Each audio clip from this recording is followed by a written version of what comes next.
عمرنا كنا في خناقة وشكلنا بقى وحش لأننا معرفناش نرد.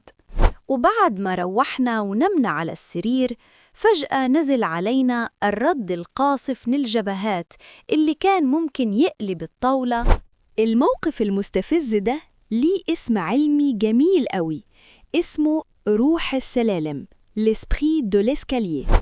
الحكاية إن عقولنا وقت الخناقة بيدخلوا في حالة طوارئ وبيفرزوا هرمونات بتخلينا نفكر فقط في الدفاع أو الهروب.